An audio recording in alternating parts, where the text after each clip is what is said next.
Hello दोस्तों, आपका स्वागत है आपके अपने चैनल हिंद क्लासेस में। जैसे कि आपको पता है, हमारी तरफ से आपको साइंस की क्लासें दी जा रही हैं जो कि आगामी आने वाली सभी प्रतियोगी परीक्षाओं के लिए महत्वपूर्ण है। जैसे कि रीट हो गया, रीट मेंस हो गया, पटवारी हो गया, पशु परिचय हो गया, वीडियो हो गया, आगामी जो भी एग्जाम आने वाले उन सभी के लिए सबसे महत्वपूर्ण हो गया। आज हमारा जो टॉपिक है उसका नाम है परिसंचरण तंत्र, यानी कैरिकुलरी सिस्टम की बात करेंगे। सबसे पहले बात करेंगे परिसंचरण तंत्र होता क्या है। तो बात करेंगे परिसंचरण तंत्र वह तंत्र जिसमें रक्त तथा रक्त वाहिनियां व हृदय को सम्मिलित किया जाता है, उसे ही हम क्या कहते हैं, परिसंचरण तंत्र कहते हैं। ठीक है, तो बात करते हैं परिसंचरण तंत्र के जनक किसे कहते हैं। तो परिसंचरण तंत्र का जनक विलियम हार्वे को कहा जाता है। अब बात करते हैं रक्त की। सबसे पहली बात करेंगे हम रक्त की बात करेंगे, यानी ब्लड की बात करेंगे। रक्त होता है क्या है।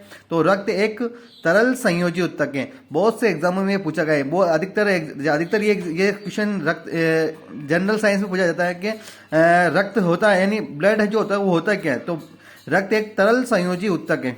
रक्त क्या है, रक्त एक तरल संयोजी उत्तक है।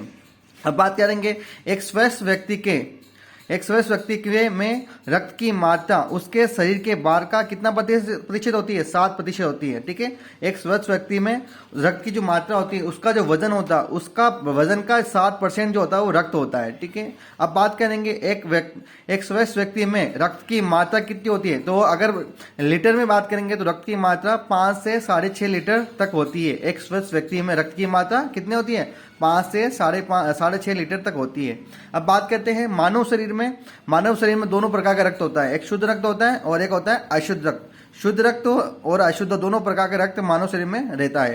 तो बात करते हैं अशुद्ध रक्त का जो रंग होता है, अशुद्ध रक्त उसका रंग जो होता है वो हरा होता है, नीला होता है और काले रंग का होता है। जो कि उसमें अशुद्ध रंग का रंग जो हरा, नीला और काला किस लिए होता है, क्योंकि इसको अंदर जो अशुद्धियाँ होती हैं, अशुद्ध जैसे बात करें कार्बन डाइऑक्साइड होती है, अमोनिया, यूरिया, यूरिक एसिड आदि उसके अंदर उपस्थित होते हैं। इसी के कारण इसका रंग जो होता है वो हरा, नीला और काला होता है। ठीक है, अब बात करते हैं शुद्ध रक्त का जो होता है उसका रंग जो होता है वो गहरा लाल रंग का होता है। गहरे लाल रंग का होता है जो कि उसमें उपस्थित ऑक्सीजन और हीमोग्लोबिन के संयोग से बने ऑक्सी हीमोग्लोबिन के कारण होता है। शुद्ध रक्त का रंग जो गहरा लाल रंग का होता है जो कि ऑक्सीजन और हीमोग्लोबिन के संयोग से बने ऑक्सी हीमोग्लोबिन के कारण होता है। ठीक है, अब बात करते हैं सिराओं की।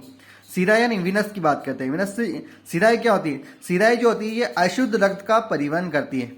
शिराएं जो होती है हमारे शरीर में ये किसका परिवहन करती है, ये अशुद्ध रक्त का परिवहन करती है। लेकिन अपवाद ये इसका कि अपवाद ये कि फुसफुस शिरा यानी पल्मोनरी अपवाद ये कि शिराएं होती है ये अशुद्ध रक्त का परिवहन करती है। लेकिन अपवाद ये कि फुसफुस यानी पल्मोनरी शिरा, यहाँ पर धमनी की जगह पर शिरा लिखना। शिरा जो होती है ये शुद्ध रक्त का परिवहन करती है। अब बात करते हैं धमनियों की बात करते हैं। तो धमनियां क्या होती है, धमनी यानी आर्टरी, ये बात करते हैं ये शुद्ध रक्त का परिवहन करती है। लेकिन इसका एक अपवाद क्या है, ये अपवाद है फुसफुस यानी पल्मोनरी शिरा, यानी यहाँ पर धमनी लिखना। धमनियां ये क्या करती हैं, यह शुद्ध रक्त का परिवहन करती है। जब हम हृदय पढ़ेंगे तो उसके बारे में और विस्तार से पढ़ेंगे कि धमनियां और शिराओं के बारे में क्या है और एक शुद्ध रक्त या अशुद्ध रक्त का परिवहन कैसे करती है। ठीक है, अगला आता है हमारे पास रक्त के कार्य।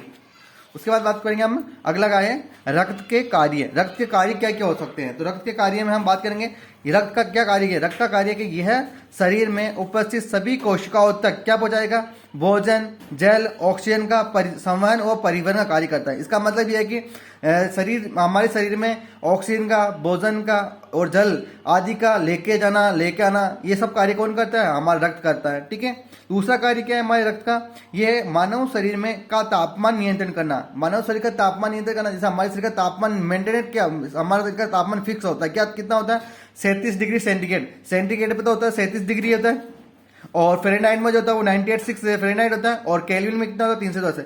तो ये तापमान हमारे शरीर का तापमान को बिल्कुल फिक्स बनाए रखना कौन करता है, रक्त बनाए रखता है। ठीक है, दूसरा कार्य है हमारे शरीर को प्रतिरक्षा प्रदान करना, यानी रोग प्रतिरोधक क्षमता को प्रदान करता है। कौन करता है, यह हम रक्त करता है। चौथा कार्य है हमारे शरीर को पीएच का मान नियंत्रण करना, हमारे शरीर का जो पीएच का मान है, पीएच यानी पीएच हाइड्रोजन की सांद्रता जो होती है, इसके मान को नियंत्रण कौन करता है? तो वही कौन करता है? रक्त करता है। पांचवा कार्य इसका, कोशिकाओं में बनने वाले अपशिष्ट पदार्थ, हमारे शरीर में बहुत सारे अपशिष्ट पदार्थ बनते हैं, तो उसको अपशिष्ट पदार्थों को अपशिष्ट अंगों तक कौन लेके जाएगा? उत्सर्जक अंगों तक कौन लेके जाएगा? तो वो रक्त की लेके जाता है। रक्त ही जो होता है वो अपशिष्ट पदार्थों को उत्सर्जक अंगों तक लेके जाता है, जहां से ये उत्सर्जक अंग से अपशिष्ट पदार्थ जो होते हैं शरीर के बाहर त्याग दिए जाते हैं। अब बात करते हैं रक्त का वर्गीकरण। हमने रक्त को दो भागों में डिवाइड किया हुआ है, ठीक है। रक्त को दो भागों में बांटा हुआ है। एक होता है तरल भाग, एक होता है ठोस भाग। तरल भाग जो होता है कुल रक्त का, जैसे 100% मान लो 100% रक्त है, ठीक है, ये 100% रक्त है। इस 100% में तरल भाग जो होता है वो 55% होता है। तरल भाग कितना होता है? 55% होता है। और ठोस भाग जो होता है वो 45% होता है। अब बात करते हैं तरल भाग। तरल भाग के अंदर क्या आती है? प्लाज्मा आती है। इस प्लाज्मा माना कि प्लाज्मा 100%, इस प्लाज्मा का 92% जो होता है वो जल होता है। प्लाज्मा का 92% क्या होता है? जल होता है। और 8% जो होता है वो कार्बनिक और अकार्बनिक पदार्थ होते हैं, ठीक है।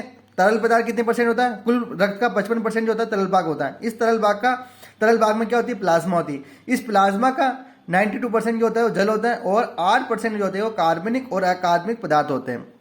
और ये कार्बनिक पदार्थ में हमारे कौन कौन से पदार्थ होते हैं? एक तो होता है प्रोथ्रोम्बिन होता है, जो कि प्रोथ्रोम्बिन जो होता है ये करता है रक्त के थक्का जमने में कार्य करता है। उसके बाद आता है फाइब्रिन होता है, हीमोग्लोबिन होता है, हिपेरिन होता है, सोडियम लेवन होता है, पोटेशियम होता है, कैल्शियम होता है और क्लोरीन होता है। ये अब बात करते हैं इस हिपेरिन का कार्य क्या है। ये हिपेरिन जो होता है हमारी रक्त वाहिनियों में रक्त का थक्का होने से बचाता है। अगर रक्त का थक्का जमने लग जाएगा अंदर ही रक्त वाहिनियों में, तो हमारा दिल का दौरा पड़ जाएगा। तो ये हिपेरिन का कार्य क्या है? रक्त वाहिनियों में रक्त का थक्का होने से बचाना, ठीक है। अब बात करते हैं ठोस भाग, जो कुल रक्त का कितना भाग परसेंट होता है? 45% भाग होता है, ठीक है। और इसके अंदर क्या आती है? रक्त कोशिकाएं नहीं, रक्त कणिकाएं आती हैं। रक्त कोशिकाएं नहीं, रक्त कणिकाएं आती है। इसके 3 भाग होते हैं, आरबीसी होती है, डब्ल्यूबीसी होती है और प्लेटलेट्स होती है। अब इसके बारे में हम तीनों के बारे में और विस्तार से पढ़ेंगे आगे।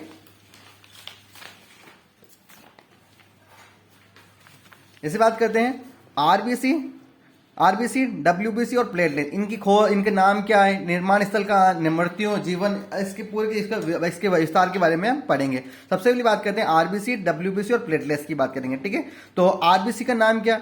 बहुत से एग्जाम में पूछा जाता है कि इनके जनरल नाम भी है, इसके साइंटिफिक नेम भी पूछे जाते हैं। इससे बात करते हैं आरबीसी का नाम क्या? आरबीसी को एरिथ्रोसाइट कहते हैं, एरिथ्रोसाइट के नाम से पुकारा जाता है आरबीसी को। डब्ल्यूबीसी को क्या कहते हैं? डब्ल्यूबीसी को ल्यूकोसाइट कहते हैं, डब्ल्यूबीसी को ल्यूकोसाइट के नाम से। प्लेटलेट्स की बात करते हैं, प्लेटलेट्स को क्या कहते हैं? थ्रोम्बोसाइट के नाम से पुकारते हैं। अब बात करते हैं इनका निर्माण कहाँ होता है। तो आरबीसी का जो निर्माण स्थल है वो है अस्थि मज्जा, जबकि बात करते हैं डब्ल्यूबीसी का निर्माण स्थल भी अस्थि मज्जा है। और प्लेटलेट्स की बात करते हैं तो प्लेटलेट्स का निर्माण स्थल भी क्या है? अस्थि मज्जा है, ठीक है। अब बात करते हैं मृत्यु। तो आरबीसी की जो मृत्यु होती है वो पलिया यानी स्प्लीन कहते हैं। पलिया स्प्लीन का मतलब होता है जो तिल्ली होती है, ठीक, उसी जो कि हमारे जो कलेजी होती है उसके पास में स्प्लीन जो होती है, स्प्लीन में आरबीसी का कर्विस्तान कहा जाता है इसी को ही, ठीक है। और डब्ल्यूबीसी की जो मृत्यु होती है वो रक्त के अंदर ही हो जाती है। और प्लेटलेट्स की जो मृत्यु होती है वो रक्त में होती है, प्लेटलेट्स की। और डब्ल्यूबीसी और रक्त की जो प्लेटलेट्स की जो मृत्यु होती है वो रक्त के अंदर होती है। अब बात करते हैं इनके जीवन काल की। तो आरबीसी की जीवन काल जो होता है लगभग 80 से 120 दिन का इसका जीवन काल होता है। 80 से 120 दिन के मध्य इसका जीवन काल माना जाता है। बहुत सी किताबों में 120 दिन भी लिखा हुआ है, लगभग माना जाता है 80 से 120 दिन इसका जीवन काल माना जाता है। डब्ल्यूबीसी की बात करते हैं तो डब्ल्यूबीसी का जीवन काल 3 से लेकर 5 दिन तक इसका जीवन काल माना जाता है। और बात करते हैं प्लेटलेट्स का जीवन काल 5 से 10 दिन इसका जीवन काल माना जाता है। अब बात करते हैं रंग की। तो अगर सिंगल आरबीसी होगी तो उसका रंग जो होगा वो पीले रंग का होगा, ठीक है। सिंगल आरबीसी का रंग क्या होगा? पीले रंग का होगी। अगर ग्रुप में होगी आरबीसी तो उसका रंग जो होगा वो लाल रंग का होगा, ठीक है। अब बात करें डब्ल्यूबीसी का। तो डब्ल्यूबीसी अगर सिंगल होगी तो वो रंगीन होगी। डब्ल्यूबीसी अगर सिंगल है तो वो रंगीन नहीं, बिल्कुल कोई रंग नहीं होगा उसका। अगर डब्ल्यूबीसी ग्रुप में है तो वो उसका रंग होगा सफेद रंग की होगी, ठीक है। अगर बात करते हैं प्लेटलेट्स की, अगर प्लेटलेट्स ग्रुप में होगी या सिंगल होगी, दोनों में ये सफेद ही दिखाई देगी, ठीक है। प्लेटलेट्स का रंग होगा ग्रुप में और सिंगल दोनों में ये सफेद ही दिखाई देगी। अब बात करते हैं प्रतिजन और प्रतिरक्षी, ठीक है, इन दोनों की उपस्थिति बात करेंगे। तो आरबीसी में प्रतिजन और प्रतिरक्षी दोनों उपस्थित होते हैं, यानी एंटीजन और एंटीबॉडी दोनों आरबीसी के अंदर उपस्थित होती है। अगर बात करते हैं डब्ल्यूबीसी के अंदर तो डब्ल्यूबीसी के अंदर प्रतिरक्षी उपस्थित होते हैं, ठीक है। डब्ल्यूबीसी के अंदर क्या होते हैं? प्रतिरक्षी उपस्थित होते हैं, जो कि जिसे हम सैनिक कोशिकाएं यानी प्रतिरक्षी कोशिकाएं कहते हैं, ठीक है, उपस्थित होते हैं, ठीक है। और प्लेटलेट्स के अंदर बात करेंगे तो प्लेटलेट्स के अंदर दोनों अनुपस्थित होते हैं, यानी एंटीजन और एंटीबॉडी दोनों अनुपस्थित होती है। ठीक है, अब बात करते हैं हीमोग्लोबिन की। तो हीमोग्लोबिन जो होता है वो आरबीसी के अंदर तो उपस्थित होता है। ठीक है, केवल आरबीसी के अंदर ही उपस्थित होता है, और डब्ल्यूबीसी और प्लेटलेट्स दोनों में ये हीमोग्लोबिन अनुपस्थित रहता है। ठीक है, अब बात करते हैं केंद्रक की। तो आरबीसी के अंदर जो होता है वो केंद्रक अनुपस्थित होता है, लेकिन इसका एक बात माने जाता है, एक फर्स्ट में जब ये भ्रूणीय अवस्था होती है बालक की, जब बालक छोटा होता है भ्रूणीय अवस्था में रहता है, तब इसके अंदर इसमें केंद्रक पाया जाता है। तो अगर बात करें तो भ्रूणीय अवस्था में आरबीसी के अंदर केंद्रक उपस्थित होता है, लेकिन परिपक्व अवस्था के अंदर ये अनुपस्थित रहता है। ठीक है, इसका मतलब ये है कि भ्रूणीय अवस्था जो होती है बालक की, तब इसका आरबीसी के अंदर केंद्रक पाया जाता है, और जब बालक परिपक्व हो जाता है तो उसके अंदर केंद्रक अनुपस्थित हो रहता है। ठीक है, अब बात करते हैं डब्ल्यूबीसी के अंदर केंद्रक पाया जाता है, और प्लेटलेट्स के अंदर केंद्रक जो होता है वो अनुपस्थित रहता है। ठीक है, अब बात करते हैं इनकी संख्याओं की, संख्या क्या होती है। तो पुरुषों में जो होती है वो आरबीसी की संख्या पुरुषों में कितनी, पुरुषों और महिला दोनों में इनकी संख्या अलग अलग होती है। तो पुरुषों में आरबीसी की संख्या जो होती है वो 55 से 65 लाख घन प्रति मिलीमीटर होती है। ठीक है, कितनी होती है, तो 55 से 65 लाख घन प्रति मिलीमीटर होती है किसकी, आरबीसी की संख्या, किसमें, पुरुषों में। ठीक है, अब मादा की बात करेंगे तो मादा में आरबीसी की संख्या जो होती है वो 45 से 55 लाख प्रति घन मिलीमीटर होती है। ठीक है, अब बात करते हैं डब्ल्यूबीसी की संख्या। डब्ल्यूबीसी की संख्या नर और मादा दोनों में अलग अलग होती है। तो नर में डब्ल्यूबीसी की संख्या 6 से 8,000 घन प्रति मिलीमीटर होती है। ठीक है, अब बात करते हैं मादा में तो मादा में डब्ल्यूबीसी संख्या 4,000 से 6,000 घन प्रति मिलीमीटर होती है। ठीक है, अब बात करते हैं प्लेटलेट्स की। कोरोना काल में प्लेटलेट्स बहुत सारी कम हो गई थी लोगों की, तो उस समय भी हम बहुत सारे लोगों ने इसका पता चला गया था कि प्लेटलेट्स कैसे काउंट करते हैं, कैसे कितनी होती है। तो हम पता देखते हैं, तो नर में प्लेटलेट्स की संख्या जो होती है वो 2.5 लाख से 3.5 लाख घन प्रति मिलीमीटर होती है, जबकि मादा में जो होती है वो 1.5 लाख से 2.5 लाख घन प्रति मिलीमीटर होती है। ठीक है, अब बात करते हैं कार्य की। तो कार्य में हम बात करेंगे, तो कार्य क्या होता है। ठीक है, आरबीसी का कार्य है कि ऑक्सीजन का परिवहन करना। सबसे महत्वपूर्ण कार्य क्या है, तो आरबीसी का सबसे महत्वपूर्ण कार्य ये है कि ये ऑक्सीजन का परिवहन करती है। जबकि बात करते हैं डब्ल्यूबीसी का कार्य है, इसका कार्य ये प्रतिरक्षा प्रदान करती है। ठीक है, रोग प्रतिरोधक क्षमता प्रदान करती है। ठीक है, और प्लेटलेट्स का कार्य रक्त का थक्का बनाना। ठीक है, कभी भी हमें चोट लग जाती है तो खून बहने लग जाते हैं, तो उस समय जो कार्य होता है वो प्लेटलेट्स का होता है, क्या, रक्त का थक्का बना रहे।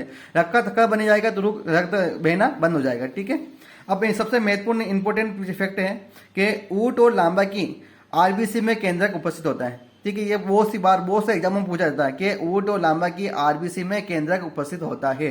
बाकी सभी किसी की भी आरबीसी के अंदर केंद्रक नहीं पाया जाता, लेकिन ऊंट की और लांबा की जो आरबीसी होती है उसमें केंद्रक पाया जाता है। ठीक है, अगली बात करते हैं हम, कुछ नोट है।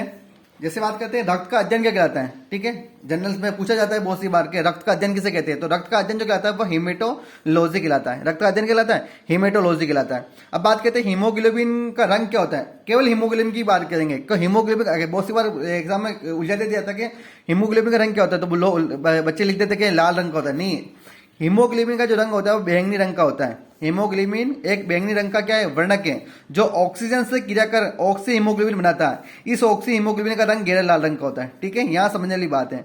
ऑक्सीजन हीमोग्लोबिन का रंग तो बैंगनी रंग का होता है, लेकिन ये ऑक्सीजन से क्रिया करेगा तो ऑक्सी हीमोग्लोबिन बनाएगा। इस ऑक्सी हीमोग्लोबिन का रंग जो होता है वो गहरे लाल रंग का होता है। ठीक है, उसके बाद करेंगे हीमोग्लोबिन के अंदर क्या होता है। तो हीमोग्लोबिन एक सवाल इससे पूछा जाएगा कि हीमोग्लोबिन का केंद्रीय धातु परमाणु क्या है। तो हीमोग्लोबिन का केंद्रीय धातु परमाणु क्या है, फेरस यानी आयरन होता है, धातु पर पाई जाती है।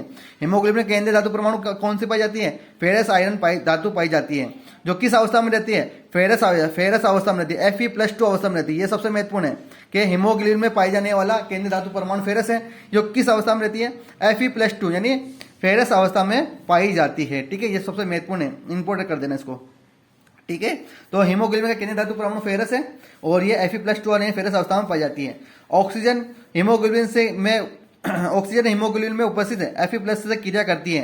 किन्हीं कारणों से Fe+2 से बहुत सी बार क्या होता है कि ऑक्सीजन जो होती है हीमोग्लोबिन से क्रिया करती है, और बहुत सी बार क्या जो Fe+2 जो होती है वो Fe+3 अवस्था में बदल जाती है। ठीक है, तो ये Fe+3 अवस्था में बदलने के कारण क्या होती है, ऑक्सीजन हीमोग्लोबिन से क्रिया नहीं कर पाती, तो एक रोग हो जाता है, इसे हम कहते हैं मेट हीमोग्लोबिन। ठीक है, तो बहुत से एग्जाम में पूछा गया कि मेट हीमोग्लोबिन क्या होता है। तो मेट हीमोग्लोबिन का मतलब ये होता है कि कि हीमोग्लोबिन में उपस्थित फेरस धातु जो होती है वो Fe3 अवस्था में बदल जाती है, जो कि जिसके कारण हीमोग्लोबिन ऑक्सीजन से क्रिया नहीं कर पाती है। इसी रोग को मेट हीमोग्लोबिन रोग कहा जाता है। ठीक है, अब बात करते हैं मानव रक्त की पीएच। मानव रक्त की पीएच, ये क्वेश्चन बहुत सारे एग्जामों में पूछा गया है, जो सबसे इंपॉर्टेंट माना जाता है, ये लिख देना। मानव रक्त की पीएच 7.4, लगभग 7.4 मानी जाती है, जो कि दुर्बल क्षारीय होती है। कितनी होती है? दुर्बल क्षारीय, लगभग 7.4 होती है, इन्हें दुर्बल क्षारीय होती है। अब बात करते हैं प्लाज्मा के कार्य। प्लाज्मा जो होती है, हमने बताया था प्लाज्मा कितने होती है? 55% होती है। ठीक है, जो तरल भाग होता है। प्लाज्मा का कार्य क्या होता है? प्लाज्मा के कार्य के ये भोजन का, जल का आंशिक रूप से ऑक्सीजन का परिवहन करती है। कौन से रूप से? आंशिक रूप से। कितना? लगभग 3% ऑक्सीजन का परिवहन का कार्य करती है। ये भोजन का, जल का, वो आंशिक रूप से जल का, भोजन जल वो आंशिक रूप से ऑक्सीजन के परिवहन का कार्य करती है। लगभग 3% ऑक्सीजन के परिवहन का कार्य करती है। ठीक है, अब बात करेंगे हम एंटीजन यानी प्रतिजन की बात करें। एंटीजन जिसे हम प्रतिजन भी कहते हैं। ठीक है, एंटीजन यानी प्रतिजन की बात करेंगे। तो एंटीजन कितने प्रकार के होते हैं? ये 3 प्रकार के होते हैं, कैपिटल ए, कैपिटल बी और RH कारक। ठीक है, ये RH कारक के बारे में आगे और पढ़ेंगे। ठीक है, एंटीजन जो होते हैं वो 3 प्रकार के होते हैं, कैपिटल ए, कैपिटल बी और RH कारक होते हैं। ठीक है, और बात करेंगे प्रतिरक्षी यानी एंटीबॉडी। प्रतिरक्षी की बात करेंगे यानी एंटीबॉडी की बात करें, तो एंटीबॉडी जो होती है वो 2 होती है, एक स्मॉल ए और स्मॉल बी। ठीक है, अब बात करते हैं रक्त समूह की बारे में बात करते हैं। रक्त समूह की बात करेंगे तो रक्त समूह की बात करने से पहले हम बात करेंगे रक्त समूह की खोजकर्ता। तो रक्त समूह की खोजकर्ता कौन है? Called land Steiner. Called land Steiner ने रक्त समूह की क्या की थी? खोज की थी।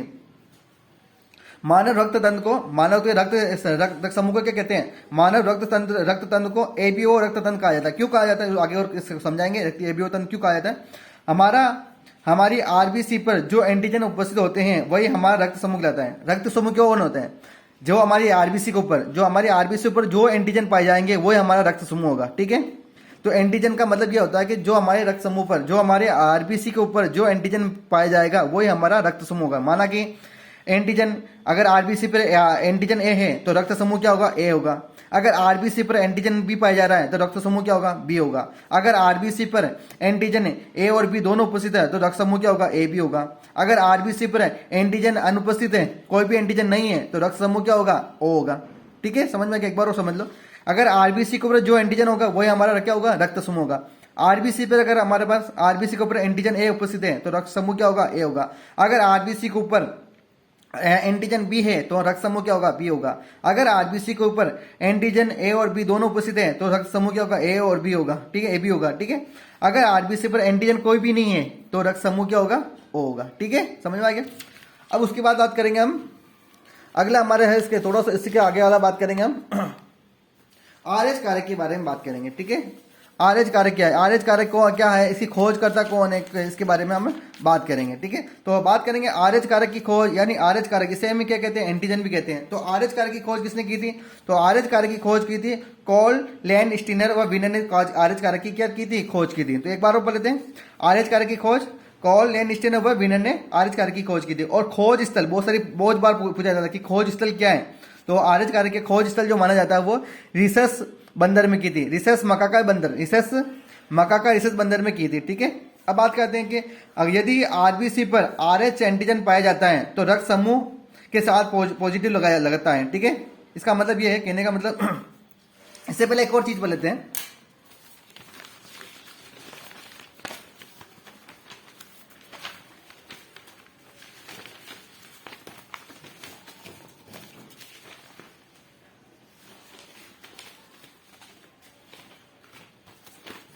ये है कि इससे पहले हम पढ़ लेते हैं कि रक्त समूह के बारे में एक बार और पढ़ लेते हैं कि रक्त समूह एंटीजन में क्या होगा। तो रक्त समूह क्या पाया जाएगा?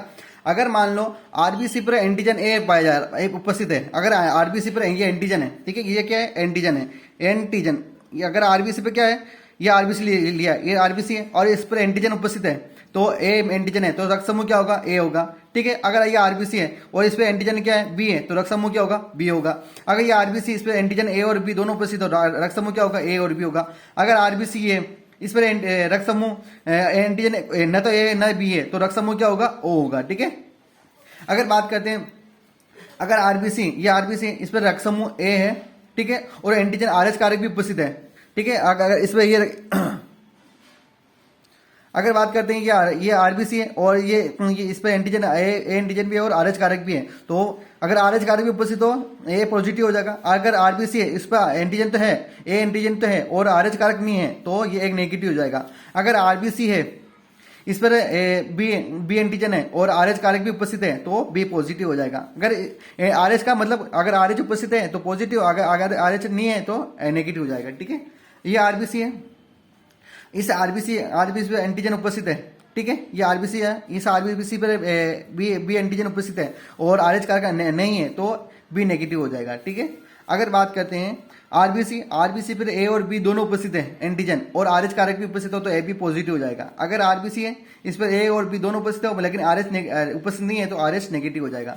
अगर ये आरबीसी इस पर आरएच है, ए और बी दोनों अनुपस्थित है, ठीक है, और लेकिन आरएच उपस्थित है, तो ओ पॉजिटिव हो जाएगा। ठीक है, अगर ये आरबीसी है इस पर न तो ए और बी उपस्थित है और नहीं आरएच उपस्थित है, तो ओ नेगेटिव हो जाएगा। ठीक है, अब बात करते हैं रक्त समूह और एंटीजन एंटीबॉडी और भारत में इसमें मिलने वाले व्यक्ति की संख्या यानी परसेंटेज की बात करेंगे। ठीक है, तो सबसे पहले बात करते हैं रक्त समूह। अगर रक्त समूह क्या होगा, रक्त समूह ये है, तो एंटीजन क्या होगा, एंटीबॉडी क्या होगी और भारत देश में इनकी संख्या कितनी है। ठीक है, अगर बात करते हैं रक्त समूह, अगर रक्त समूह ए मतलब रक्त समूह ए है, तो मतलब एंटीजन क्या होगी, ए होगा, और एंटीजन की जैसे उल्टी जो होती है वो एंटीबॉडी होती है, तो एंटीबॉडी क्या होगी, बी होगी। और ऐसे हमारे देश में मिलने वाले व्यक्तियों की संख्या कितनी है, 25% है। ठीक है, अगर रक्त समूह बी है तो एंटीजन भी क्या होगी, बी होगी, और एंटीबॉडी जैसे उसकी उल्टी होती है तो ए होगी, एंटीबॉडी ए। और ऐसे व्यक्तियों की संख्या हमारे देश में 35% है। ठीक है, अगर रक्त समूह ए और बी है तो एंटीजन भी क्या होगा, ए भी होगा, और एंटीबॉडी जो कि वो दोनों ए भी है, तो एंटीबॉडी दोनों अनुपस्थित कुछ भी नहीं होगी। तो ऐसे व्यक्तियों की संख्या हमारे भारत देश में कितनी है, 10% है। ठीक है, अगर बात करते हैं रक्त समूह क्या है, ओ है, तो एंटीजन भी क्या होगी, एंटीजन मतलब वो कुछ भी एंटीजन नहीं है, 0 ओ। ठीक है, और एंटीबॉडी क्या होगी, ए और बी दोनों, इसका मतलब ये ए और बी, एंटीबॉडी स्मॉल ए और स्मॉल बी से लिखते हैं। ठीक है, और ऐसे व्यक्ति की संख्या भारत में 30% होगी। ठीक है, अब बात करते हैं रक्तदान। रक्तदान का मतलब रक्त देने वाले व्यक्ति कैसे क्या दे सकते हैं, इसके बारे में मैंने एक स्ट्रक्चर बनाया। अगर तुमको ये स्ट्रक्चर याद हो गया तो पूरा रक्त समूह दान का ध्यान समझ में आ जाएगा। ठीक है, अगर सबसे पहले बात करते हैं ओ वाला जो होता है वो ओ से ही ले सकता है और उसको दे सकता है। इसका मतलब ये ओ को ले सकता है और से ही दे सकता है। ठीक है, ओ का मतलब ओ वाला जो होता है रक्त समूह वाला होता है वो ओ को ओ से भी ले सकता है और से ही दे सकता है। ठीक है, और उसके बाद होता है ओ वाला जो होता है ना वो ओ से ही ले सकता है और को दे सकता है। ठीक है, और लेकिन ओ वाला जो होता है ना वो ए को भी दे सकता है, बी को भी दे सकता है और ए बी को भी दे सकता है, लेकिन ले किससे सकता है, केवल ओ से ले सकता है। ठीक है, और इसलिए इसे कहते हैं सार्वदाता। ओ जो जिसका ओ समूह रक्त समूह होता है वो सभी को दे सकता है, ए को दे सकता है, बी को दे सकता है और ए को भी दे सकता है। ठीक है, और ओ को भी दे सकता है, लेकिन ले किसके सकता है, केवल ओ से ले सकता है। ए की बात करेंगे तो ए जो रक्त समूह होता है केवल ए से ले सकता है, ओ से ले सकता है। ठीक है, बी की बात करते हैं तो बी से ले सकते हैं और ओ से ले सकते हैं।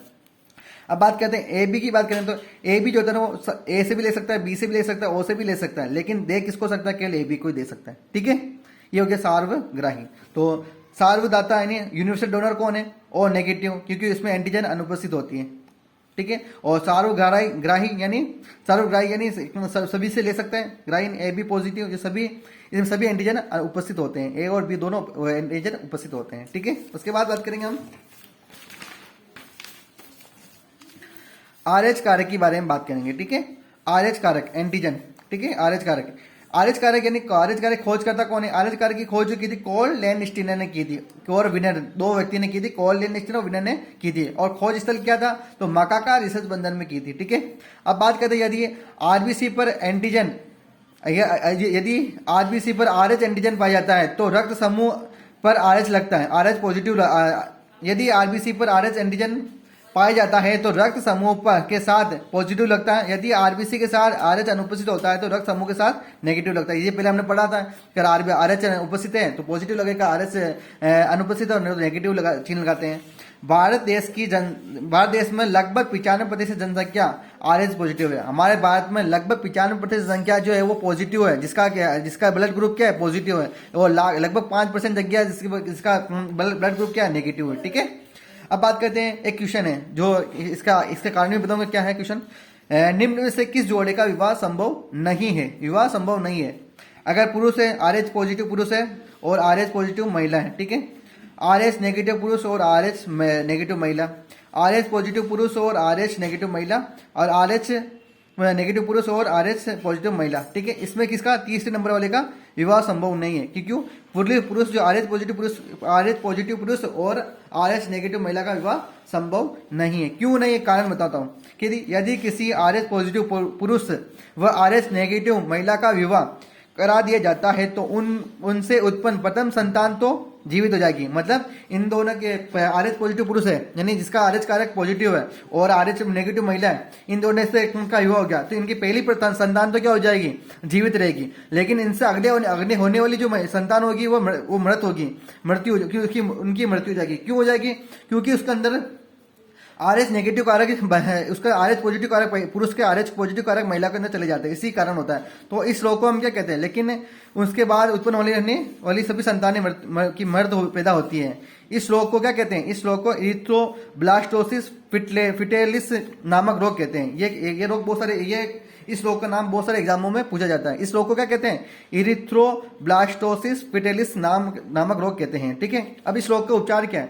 इस रोग का उपचार है, इस रोग से बचने के लिए माता को प्रसव यानी माता के डिलीवरी से जस्ट 72 घंटे पहले एक इंजेक्शन लगाया जाता है, जिसे कहते हैं एंटी-RH, इसे रोहगम के नाम से भी जानते हैं, का इंजेक्शन लगाया जाता है। कब लगाया जाता है? 72 घंटे से, डिलीवरी से 72 घंटे जस्ट पूर्व एक इंजेक्शन लगाया जाता है, ठीक है। अब बात करते हैं हम रक्तदाब यानी ब्लड प्रेशर की बात करेंगे। रक्तदाब की खोज किसने की थी? खोज स्थल क्या था? परिभाषा किसने दी? सबके बारे में बात करेंगे, ठीक है। तो रक्तदाब की खोज जो की थी वो स्टीफन हेल्स ने की थी। किसने की थी? स्टीफन हेल्स ने रक्तदाब की यानी ब्लड प्रेशर की खोज की थी। अब बात करते हैं खोज स्थल क्या था। तो ये खोज स्थल जो था वो घोड़े के अंदर की थी। किसमें की थी? घोड़े के अंदर इसकी खोज की थी। परिभाषा तो रक्तदाब की यानी ब्लड प्रेशर की जो परिभाषा दी थी कॉपलन ने दी। किसने दी थी? कॉपलन ने दी थी, ठीक है। अब बात करते हैं रक्तदाब की परिभाषा क्या है। तो रक्तदाब की परिभाषा है कि रक्त द्वारा रक्त वाहिनियों की दीवारों पर लगाया गया दाब ही क्या कहलाता है? रक्तदाब कहलाता है। अब बात करते हैं रक्तदाब। एक स्वस्थ व्यक्ति में रक्तदाब कितना होता है? तो एक स्वस्थ व्यक्ति का रक्तदाब जो होता है वो 120/80 मिलीमीटर प्रति एचजी होता है, यानी 120/80 ये तो हाई होता है और ये लो होता है, इसके बीच में मध्य होना चाहिए, ठीक है। अब बात करते हैं रक्तदाब को नापने वाले यंत्र को किस नाम से जानते हैं। ये भी एक बहुत सारे एग्जामों में पूछा जाता है कि रक्तदाब नापने वाले यंत्र को किस नाम से जानते हैं। तो रक्तदाब को मापने वाला यंत्र स्फेग्नोमेनोमीटर कहलाता है। स्फेग्नोमेनोमीटर कहलाता है, ठीक है। इसके आगे और चीज पढ़ेंगे।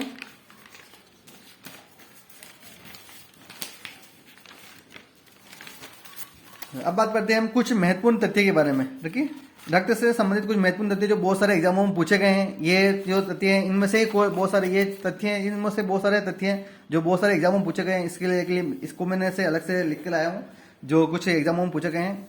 तो ये कुछ सब महत्वपूर्ण तथ्य हैं, ठीक है। अब बात करते हैं खुला परिसंचरण तंत्र। ये खुला परिसंचरण तंत्र किसमें पाया जाता है? मोलस्का और ऑर्थोपोडा जीवों में। मोलस्का और ऑर्थोपोडा संघ के जो जीव होते हैं उसमें क्या पाया जाता है? खुला परिसंचरण तंत्र पाया जाता है। तो एग्जाम में ऐसे पूछा जाएगा कि निम्न में से किसमें खुला परिसंचरण तंत्र पाया जाता है। तो उसमें ऑप्शन होंगे, तो उसमें बोले मोलस्का होगा, ऑर्थोपोडा होगा, बाकी सब अलग दिए जाएंगे, ठीक है। अब बात करते हैं बंद परिसंचरण तंत्र किसमें पाया जाता है। तो बंद परिसंचरण तंत्र जो पाया जाता है वो सरीसृप में, पक्षी में, स्तनधारियों में और उभयचर में पाया जाता है। 4 ऑप्शन है यहाँ पर, सरीसृप, पक्षी, स्तनधारी और उभयचर। यानी स्तनधारी का मतलब मनुष्य भी आ जाता है स्तनधारियों में, ठीक है। उभयचर, स्तनधारी, पक्षी और सरीसृप में बंद परिसंचरण तंत्र पाया जाता है। खुला बंद का मतलब होता है, बंद का मतलब होता है रक्त जो होता है वो रक्त वाहिनियों के अंदर बंद के परिवहन में बंद परिवहन होता है इसके अंदर, और खुला के अंदर खुले तौर पर परिवहन होता है, ठीक है। अब बात करते हैं भ्रूणीय अवस्था में रक्त का निर्माण कहाँ होता है। जब बालक भ्रूणीय अवस्था में होता है तब उसको में रक्त का निर्माण जो होता है वो पलियाओं में होता है, यानी स्प्लीन के अंदर होता है, ठीक है। अब बात करते हैं हीमोग्लोबिन की मात्रा। हीमोग्लोबिन की मात्रा क्या इसमें कितनी होती है। तो पुरुष में और नर और मादा में दोनों में हीमोग्लोबिन की मात्रा अलग पाई जाती है, ठीक है। तो नर में हीमोग्लोबिन की मात्रा 14 से 16 ग्राम प्रतिशत होती है, 16 ग्राम प्रतिशत होती है, और मादा में जो होती है वो 12 से 14 ग्राम प्रतिशत होती है, ठीक है। अब बात करते हैं हीमोग्लोबिन का एक अणु, ठीक है। हीमोग्लोबिन का एक अणु ऑक्सीजन के 4 अणुओं का परिवहन करता है। ये एक एग्जाम में पूछा हुआ क्वेश्चन है कि हीमोग्लोबिन का एक अणु कितने ऑक्सीजन को परिवहन करता है। तो हीमोग्लोबिन का एक अणु ऑक्सीजन के 4 अणुओं का परिवहन करता है। ये इसका सूत्र है HbO4 का, ठीक है। अब बात करते हैं आरबीसी और डब्ल्यूबीसी का अनुपात कितना होता है। ये भी एक एग्जाम में पूछा हुआ क्वेश्चन है, ठीक है। रट लेना इसको, ठीक है, इंपॉर्टेंट लिख देना इसको, इंपॉर्टेंट, इसको भी इंपॉर्टेंट कर देना, ठीक है। तो आरबीसी और डब्ल्यूबीसी का अनुपात कितना होता है? आरबीसी और डब्ल्यूबीसी का अनुपात 600:1 होता है, यानी आरबीसी तो ज्यादा होती है, आपको पता है आरबीसी की ज्यादा संख्या ज्यादा होती है और डब्ल्यूबीसी की संख्या 6 जैसे 8 ज्यादा होती है, कमी होती है, तो इनका अनुपात 600:1 होता है। अधिकांश CO2 का परिवहन किसके रूप में होता है? बाइकार्बोनेट के रूप में होता है। अधिकांश CO2 का परिवहन बाइकार्बोनेट के रूप में होता है। भारत में सर्वाधिक पाए जाने वाला रक्त समूह कौन सा है? भारत में सर्वाधिक पाए जाने वाला रक्त समूह कौन सा है? रक्त समूह बी। रक्त समूह बी भारत में सर्वाधिक पाए जाने वाला रक्त समूह है, ठीक है। उसके बारे में बात करेंगे हम। भारत में सर्वाधिक पाए जाने वाला रक्त समूह बी है। और अगर एक और चीज है कि अगर माता ए बी है और पिता माता का रक्त समूह ए बी है और पिता का रक्त समूह ओ है, तो इनका रक्त समूह संभव नहीं है, ठीक है। एग्जाम में अगर पूछ लिया जाए, लिख दिया जाए कि माता का रक्त समूह ए बी है और पिता का रक्त समूह ओ है, तो इनका रक्त समूह होगा, तो ऑप्शन में अगर संभव नहीं है तो वो लगाना है, क्योंकि इनका रक्त समूह संभव नहीं है, ठीक है। एक बार लिख लो, माता का रक्त समूह ए बी है, पिता का रक्त समूह ओ है, तो इनका रक्त समूह संभव नहीं है, ठीक है। रक्त स्कंदन के पश्चात बचा पीला द्रव सीरम क्या कहलाती है? हमारे को चोट लग जाती है, ठीक है, चोट लगने के बाद हमारे रक्त का थक्का जम जाता है, उसके बाद पीला पीला सा द्रव बाहर निकलता है, तो उसको क्या कहते हैं? रक्त स्कंदन के पश्चात बचा पीला द्रव क्या कहलाता है? सीरम कहलाता है। क्या कहलाता है? सीरम कहलाता है, ठीक है। मनुष्य में रक्त स्कंदन का समय लगभग 6 से कितना मिनट होता है? 10 मिनट होता है। मनुष्यों में रक्त स्कंदन का मतलब रक्त का थक्का जमना। मनुष्यों में रक्त का थक्का जमने का समय कितना होता है? 6 से 10 मिनट का होता है, ठीक है। रक्त का संग्रह 4 डिग्री सेंटीग्रेड पे किया जाता है। रक्त का संग्रह यानी हम ब्लड डोनेशन करते हैं तो उसको जो रखते हैं वो फ्रिज में रखते हैं, उनका जो फ्रिज में का टेम्परेचर कितना होना चाहिए? 4 डिग्री सेंटीग्रेड पे इसका संग्रहण किया जाता है, ठीक है। रक्त का अधिकतम कितने दिन तक स्टोरेज कर सकते हैं? रक्त डोनेट के बाद इसको अधिकतम 21 दिनों तक हम रख सकते हैं, 21 दिनों तक इसको हम स्टोरेज कर सकते हैं, इसको बाद ये इसका खराब हो जाता है रक्त, ठीक है। अब बात करें रक्त की एक यूनिट में, हम कहते हैं ना हमने 2 यूनिट, 1 यूनिट रक्तदान किया, 2 यूनिट रक्तदान किया, तो 1 यूनिट में कितना रक्त आता है? 1 यूनिट के अंदर 350 ml रक्त आता है। कितने रक्त आता है? रक्त की 1 यूनिट में 350 ml रक्त आता है, ठीक है। अब बात करते हैं ऐसे नोड, ठीक है। ऐसे नोड एवी नोड, ये हमारे रक्त के अंदर नोड आते हैं। तो ऐसे नोड जो होता है, ये इसे हम क्या कहते हैं? गति निर्धारक कहते हैं। ऐसे नोड को क्या कहते हैं? गति निर्धारक। ये हमारे रक्त को, हमारे हृदय को क्या कहते हैं? गति निर्धारण करता है, ठीक है। और इसे हम क्या कहते हैं? पेस मेकर भी कहते हैं, ठीक है। तो आज के लिए इतना ही, और आगे और मिलेंगे, तब तक के धन्यवाद।